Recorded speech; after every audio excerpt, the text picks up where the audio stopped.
kondisi mesin bersih, performa itu terjaga. Jarang diservis, kotoran dari awal pemakaian sampai 10 km itu nggak dibersihkan. Ini sugesti atau apa sih sebenarnya? Biasanya kan 1030 itu standar dari pabrik. Berbahayanya adalah di ring oli. Model distributor simple, tapi ngeceknya banyak. Assalamualaikum warahmatullahi wabarakatuh, Sobat Apedia dari Yogyakarta, tepatnya bengkel GK Auto yang berlokasi di kota Wonosari. Kita tampil lagi dengan konten-konten terbaru bersama Mas Mahfud di GK Auto. Assalamualaikum Mas Mahfud. Waalaikumsalam, selamat sore, selamat akhir pekan ya untuk pekan ya, benar. Sobat Apedia ya. Mungkin ini kita tayang hari Minggu ya Mas ya? Ya. Oke. Baik, Mas Mahfud, ini kita di konten-konten sebelumnya banyak membahas tentang apa ya? Terakhir itu ada apa?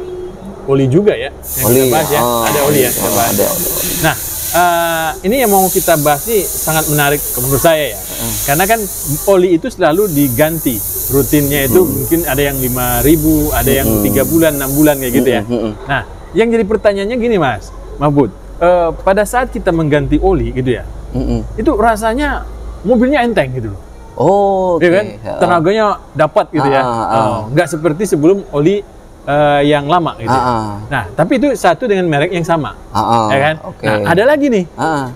Saya pakai merek yang A gitu ya. Nah, selama setahun gitu ya. Terus saya ganti nih, saya pengen pakai merek yang B karena mungkin kemakan iklan gitu ya, atau informasi lain gitu ya. Nah, rekomendasi saya pakai dan ternyata lebih enteng lagi dari yang pertama. Ini sugesti atau apa sih sebenarnya? Atau benar-benar terjadi hal seperti itu? Karena kan tidak diukur, tidak ada apa bukti realnya gitu ya. Kita aja yang merasakan. Feelingnya ibarat berkendara ya, rasa berkendara. Iya, bisa dijelaskan Mas Aput buat kita semua pencinta Apedia. Siap, ini agak menarik, agak pusing juga ini. Sedikit berbagi ya informasi pengalaman mungkin yang bisa kita sharing buat Sobat Apedia dimanapun Anda berada. Apakah benar atau enggak sugesti atau tidak terkait ganti oli jadi mesin kerasa enteng walaupun cuma ganti oli segala macam. Nah ini harus Sobat Apedia pahami bahwasanya ada feel itu bisa dalam konteks mesinnya sehat. Nah, jadi kalau mesinnya nggak sehat juga nggak bisa. Konteksnya mesin sehat gimana? Ya perawatan pasti bagus, rutin segala macem. Nah, feel terasa ibaratnya mesin enak walaupun cuma ganti oli aja. Pertama itu, yang kedua adalah rutin penggantian oli. Kelihatannya sepele, tapi ya karena kondisi mesin bersih, performa itu terjaga dengan endapan-endapan semakin minim, timbunan kerak-kerak di komponen juga sedikit karena bersih. Setelah itu langsung keluar diganti sesuai yang baru. Terus ada poin ketiga, bahwasanya itu mobilnya jarang dipakai. Jarang dipakai? Bukan konteks mobil capek. Ya yang sering saya amatin ke sana. Kalau mobil sering capek bisa, tapi untuk beberapa case. Tapi konteksnya dari 1-2 poin itu harus terpenuhi dulu dengan mesinnya sehat, perawatannya bagus. Mas cuma ganti oli aja, jadi tambah enak, ya agak enteng, walaupun ya nggak seenteng dengan kalau full service. Jadi ada perubahan, kok ada perubahan enteng Mas, tapi kan balik lagi itu adalah kebutuhan dari konsumen loh. Ternyata pemakainya cuman santai-santai aja, udah ngerasain enteng, udah cukup bagi. Tapi beda sampai dengan Sobat Apedia yang butuh juga performa, nggak cukup kalau cuman ganti oli aja. Jadi balik lagi ke kebutuhannya, ke konsumen ya atau pemilik kendaraan, seberapa dia butuh untuk performa tadi. Kalau mobil pakaian harian ganti oli udah ngerasa enteng Mas, enak lah, itu nanti tinggal disesuaikan untuk spesifikasi olinya. Apa pengen olinya yang bagus pasti walaupun nggak pakai di servis ataupun itu jadi ngerasa enak karena apa? Pelumasannya bagus. Jadi salah satu fungsi dari pelumas adalah tadi untuk oli ya, fungsi oli sebagai pelumasan, sebagai terus pendinginan juga, terus pembersih. Nah, dengan oli yang bagus itu pasti dia terjamin tuh untuk kondisi olinya. Nah, makanya ada yang beberapa konsumen ngerasa enak nih Mas, ganti oli. Nah, jadi itu yang feel dirasain. Terus pertanyaan yang kedua, Mas ini aku coba nih oli yang baru nih, pendatang baru. Ini yang lebih bagus nih, kompetitor ini. Katanya promosi dari marketingnya, salesnya A, B, C, D, kelebihannya gitu ya ibaratnya. Oke, kita cobalah gitu lah.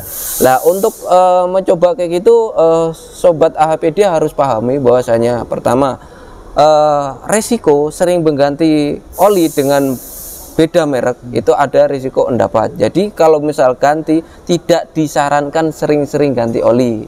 Setiap 5.000 km ganti. Nah, itu gitu tidak disarankan. Uji coba dia. Uji coba, kasihan mesin kendaraannya. Jadi karena setiap oli itu pasti ada formulasinya.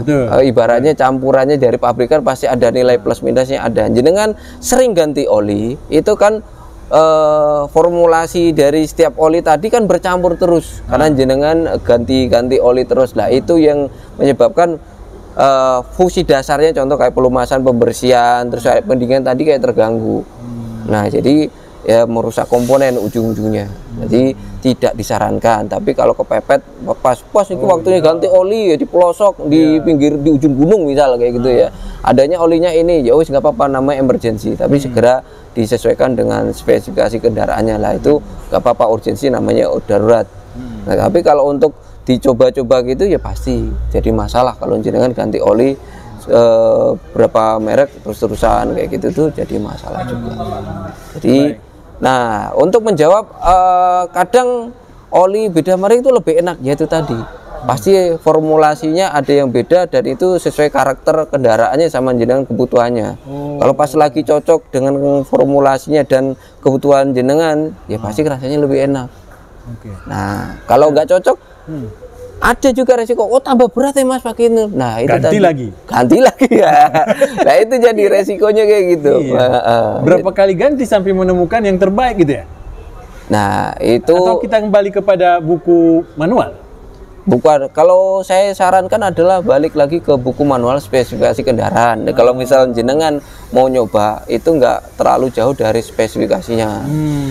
Soalnya kalau terlalu jauh itu juga resiko pelumasannya kurang dan olinya juga nanti kalau terlalu encer jadi cepat nguap, cepat habis. Terlalu kental nanti ya terlalu mesinnya berat segala macam, ya itu ya resikonya.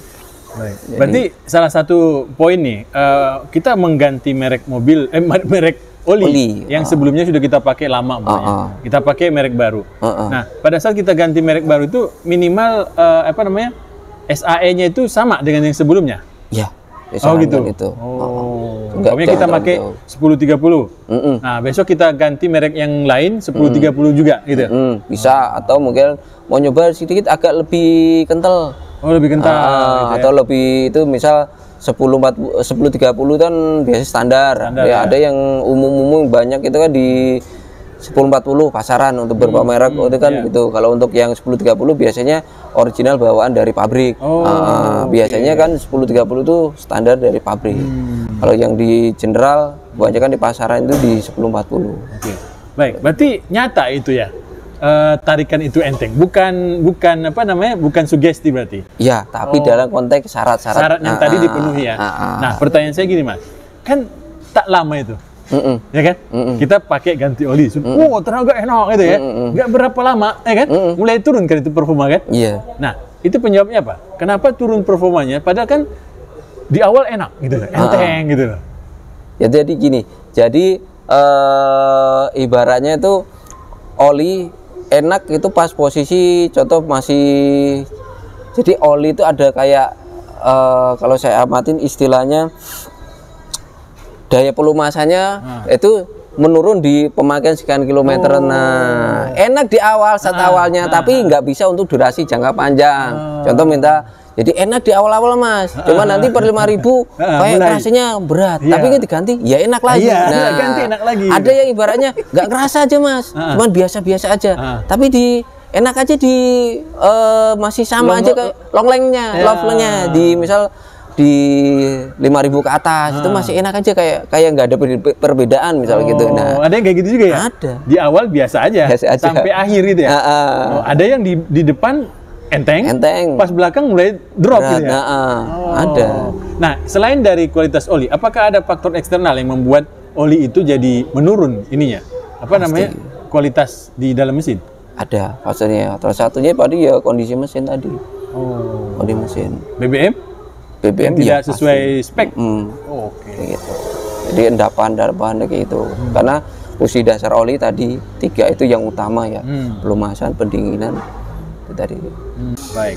Nah, soal Topedia yang masih penasaran ingin mengganti oli, jangan coba-coba kalau hanya untuk testing aja ya Mas. Ya, testing 5 bulan ya. Testing 5 bulan, janganlah. Sayang kendaraannya ya. Sayang. Nah, lebih baik kita kembali ke speknya aja, konsisten itu aja. Itu jenengan ganti oli secara rutin per 3 bulan 5.000 aja udah bagus. Bisa konsisten itu aja. Berarti kalau ingin performa, ganti oli plus apa Mas? Selain dari oli kan kalau tadi kan Mas bilang ada yang lebih lagi. Kalau hanya ganti oli gitu ya. Ada plusnya lagi, apa yang mau diservis dan diperbaiki atau dibersihkan?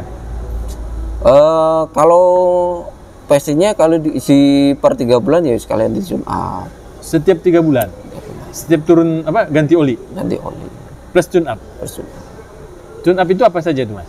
Meliputi apa saja itu? Tune up ya filter udara dibersihkan, terus untuk throttle body, terus ada komponen lain kayak dicek busi segala macam. Itu semakin dicek rutin, bukan terus dibiarkan ya. Karena kalau dicek itu juga bagus. Tapi pergantian nanti ya biasanya ada saran-sarannya per berapa ribu kilometer ada gantian. Contoh kayak busi, rata-rata itu di usia di 20.000 kilometer itu diganti. Walaupun kelihatan bagus, tapi dia daya percik untuk businya itu juga pasti berkurang. Walaupun cara elektroda kadang masih ada yang utuh, tapi udah nggak bisa meletik. Nah, kan sekarang tuh ada kendaraan yang modelnya itu yang teknologi sekarang itu ya, yang satu busi satu koil ya. Nah, kalau yang dulu kan modelnya distributor ya. Distributor. Nah, apa perbedaan servis tune up-nya Mas? Dua model mesin ini. Sebenarnya kalau untuk servisnya sih lebih simpel, nggak terlalu banyak karena posisinya bisa langsung terdeteksi satu-satu kondisi performanya langsung bisa. Tapi kalau yang model distributor simple tapi ngeceknya banyak. Simpel gitu ya, banyak. Contoh semuanya mekanis. Contoh kondisi tutup di rotor head di distributor itu udah aus nggak presisi, itu juga bikin nyendet kayak businya mati. Terus tutupnya sendiri itu juga korosi, udah jadi masalah. Belum kabel businya, Jadi kelihatannya kayak businya mau mati Mas, tapi banyak ya kayak gitu ya, karena terus dibikin improve satu coil satu busi, emang lebih simpel lebih itu, tapi kelemahannya itu tadi biayanya kalau rusak kan ganti coil satu silinder, kayak gitu. Baik, jadi meskipun kita sudah merasakan performa kendaraan lebih enteng saat kita ganti oli, kalau ingin lebih lagi lakukan servis perawatan berkala. Baik, tune up tadi berapa kilometer Mas? Baiknya? Baiknya kalau perawatan bagus ini di 5.000 kilometer. Bersamaan dengan sama ganti oli. Itu tidak masalah? Ada masalah kalau tune up ringan. Berarti ada yang bermasalah? Ada, kalau sering-sering itu sering karena sangat pengen performa banget, sering-sering digurah. Gurah ya? Itu kalau gurah itu ada konteks tertentu. Konteksnya ada plus minusnya berarti? Maksudnya gini, plus ini adalah itu treatment tertentu untuk mobil yang misal contohnya dari pemilik lama atau gimana jarang diservis, berarti kotoran dari awal pemakaian sampai sekian puluh kilometer itu nggak dibersihkan. Ya, sebagus-bagusnya cairan pembersih apapun yang nggak bisa 100% sekali jalan langsung bersih. Nah, pasti butuh treatment tadi lah. Kalau dalam konteks treatment itu oke. Cuma kalau sudah normal, sudah itu ya kurang bagus. Baik. Nah, kalau tadi kita berbicara yang terakhir nih, yang gurah, ya kan? Nah, kalau gurah ini dilakukan terlalu sering berbahaya. Iya. Buat kendaraan. Poin utamanya berbahaya di segi mana? Di mesin atau di? Berbahayanya adalah di ring oli. Di ring oli. Ring oli karena cairan itu tadi pasti berhenti nanti di ring oli. Kotoran nanti mengendap sana, lama-lama mengendap ringnya oli nguncup. Berarti ini cocok ya buat kita yang sedang beli mobil bekas ya? ganti oli, tune up ringan dan tune up berat. Sekaligus itu ya. Oke. Gitu. Akhirnya kita punya catatan baru tentang kendaraan kita ya.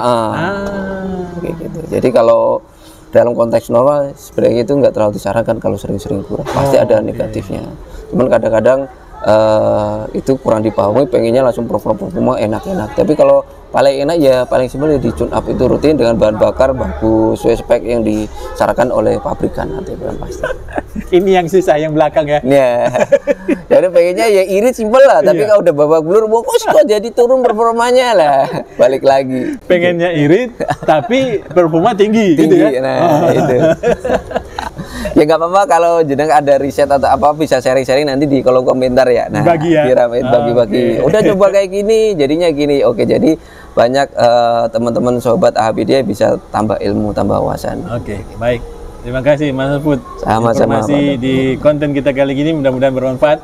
Ya, yang ingin mengganti oli di merek yang sama atau tetap mengganti dengan merek yang berbeda. Iya. Ya, mudah-mudahan kalau ada komentar pengalaman merek A dengan merek B, silakan panjang lebar komentar di kolom komentar kita. Nanti bisa dibalas oleh kawan-kawan lain kan ya, pengalaman lainnya juga ya. Ya. Baik. Selamat sore, selamat berakhir pekan sobat. Assalamualaikum. Waalaikumsalam warahmatullahi wabarakatuh.